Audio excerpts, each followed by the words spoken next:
Hello friends, good morning.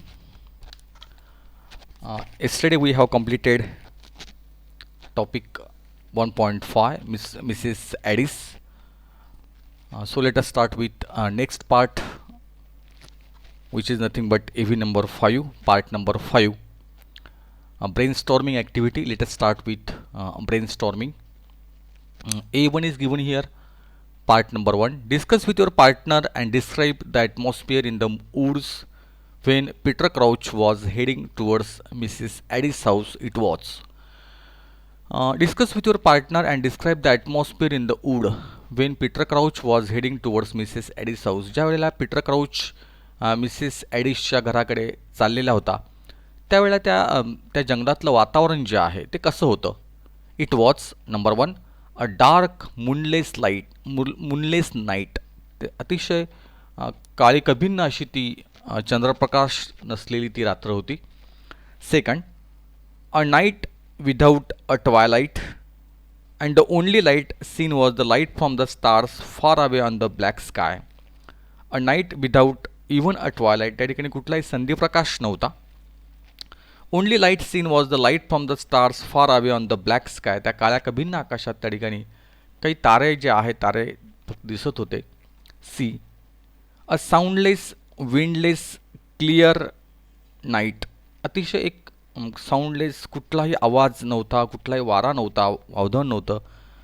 Clear night where only the sound of the dogs barking. फक्त कुत्र्यांचा भुंकण्याचा आवाज जो आहे तो त्या ठिकाणी येत होता.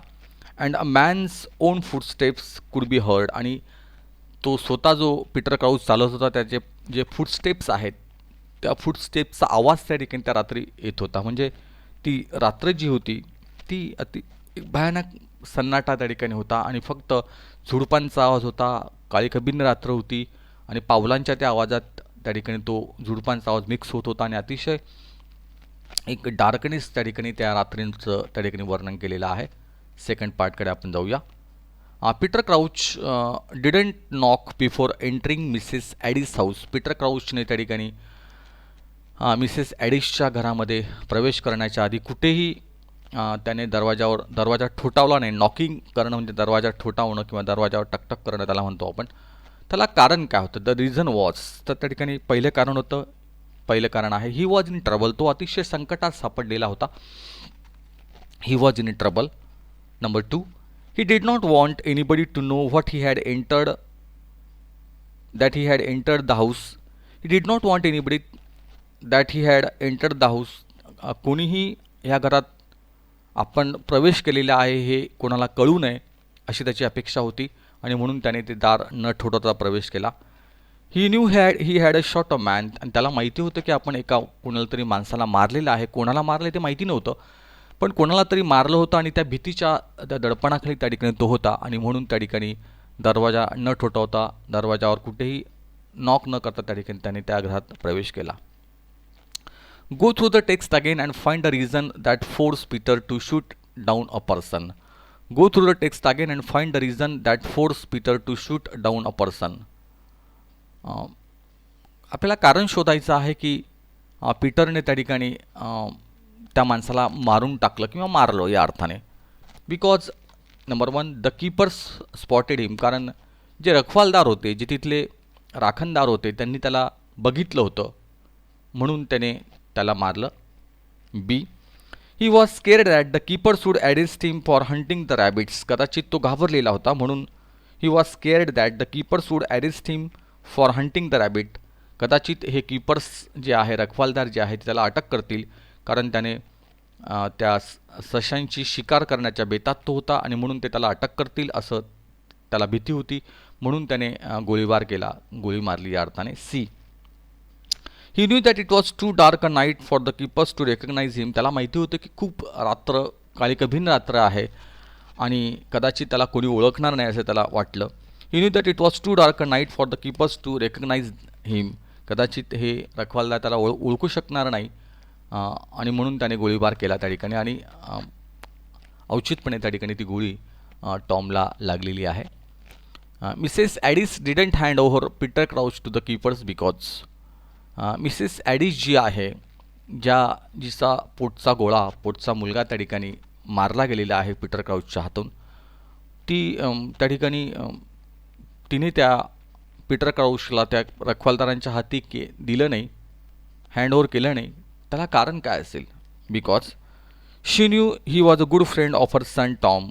कारण तिला माहिती होतं की तो आपल्या मुलाचा अतिशय चांगला मित्र होता, टॉमचा अतिशय चांगला मित्र होता.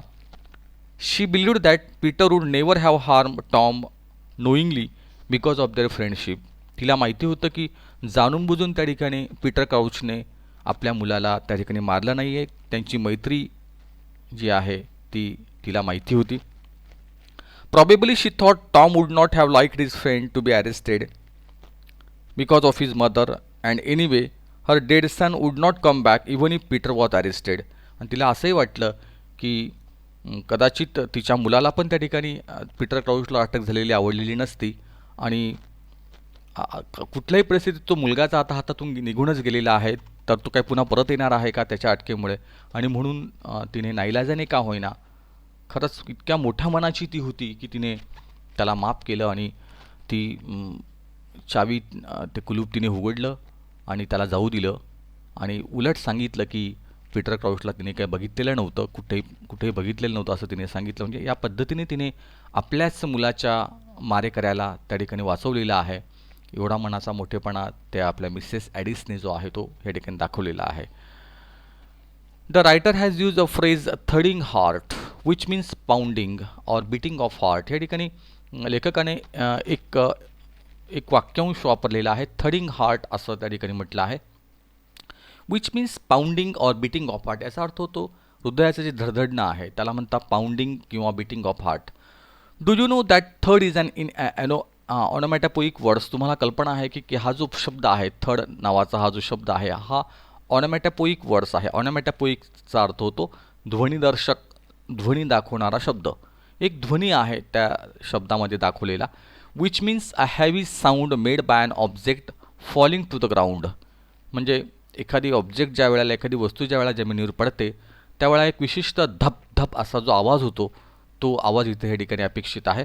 Discuss with your partner and make a list of onomatopoeic words that you find in the text. तर असे काही शब्द हे ठिकाणी या पाठ्यांशात आलेले आहेत की जे ध्वनी दाखवता आहेत, त्या शब्दांची यादी आपल्याला बनवायची आहे. असे कोणते शब्द आहेत की जे ध्वनिदर्शक शब्द आहेत, त्याला म्हणतात ऑनोमॅटोपोईक वर्ड्स. ऑनोमॅटोपोइया नावाचा हा अलंकार आहे.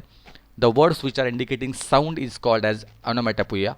आणि जे शब्द हे ठिकाणी ध्वनी दाखवता आहेत त्यांना म्हणतात ऑनोमॅटोपोईक वर्ड्स. तर ध्वनिदर्शक शब्द कोणते आहेत ते शब्द या ठिकाणी आपल्याला, जसा थर्ड शब्द आहे, विशिष्ट अशी एक धप असा आवाज त्या ठिकाणी अपेक्षा आहे, तसं त्या ठिकाणी शब्द आलेला आहे. क्रॅकलिंग साऊंड आलेला आहे. क्रॅकलिंग ज्याला आपण म्हणतो थडथड थडथड असा आवाज जो आहे, क्रॅकलिंग साऊंड आहे.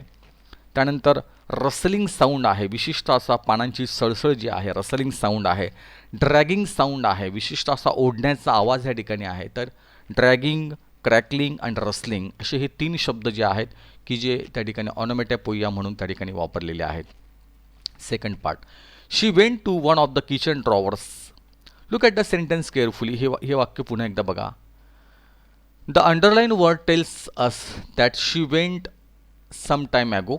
शी वेंट म्हणजे ती निघून गेली, या अर्थाने ती गेली होती.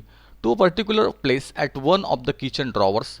Now discuss with your partner and tell the class what you did yesterday and what your friend did yesterday. Complete the table, one is done for you. तर अशा पद्धतीने भूतकाळ दाखवताना त्या ठिकाणी आपण वेंट वापरतो. जसं आपण गो, वेंट, गॉन असं त्या ठिकाणी सिम्पल पास्ट टेन्ससाठी आपण वापरतो.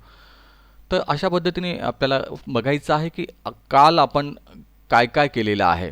तर तुम्ही आणि तुमचे मित्र, इथे एक टेबल आलेला आहे आणि हा टेबल पूर्ण करायचा आहे. I saw a movie. काल मी चित्रपट बघितला. तसंच शी रोट ॲन एसे. तिने किंवा त्याने निबंध लिहिला होता, या अर्थाने निबंध लिहिला होता काल, या अर्थाने.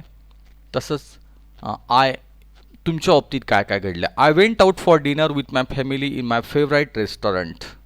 I went out for dinner with my family. मी माझ्या फॅमिलीबरोबर त्या ठिकाणी जेवण घेण्यासाठी गेलो. आय डीड माय होमवर्क, मी माझं होमवर्क पूर्ण केला काल. I went out to play, मी खेळायला गेलो होतो. I watch a movie in Netflix, नेटफ्लिक्सवर मी काल चित्रपट बघितला. I spend time with my grandparents, माझ्या आजी आजोबांसोबत त्या ठिकाणी माझा वेळ मी त्या ठिकाणी घालवला. I talk to my father about the happenings in my school, माझ्या शाळेतल्या कार्यक्रमांबद्दल मी माझ्या वडिलांशी काल बोललो. तसंच त्या ठिकाणी शी प्लेड विथ फ्रेंड्स, ती किंवा तो आपल्या मित्रांबरोबर मैत्रिणींबरोबर खेळली. शी वॉच टी व्ही, त्याने टी व्ही बघितला होता. She talk over the phone to one of our friends. She played with his or her sibling. She studied. She had dinner and read a story book lying on the bed. तर काय काय केलं या अर्थाने त्या ठिकाणी आपण भूतकाळ, साधा भूतकाळ जो आहे तो या ठिकाणी वापरला गेलेला आहे. त्यानंतर ठीक आहे, आपण या ठिकाणी थांबूया आणि पुढची जी एव्ही आहे ती आपण पूर्ण करू.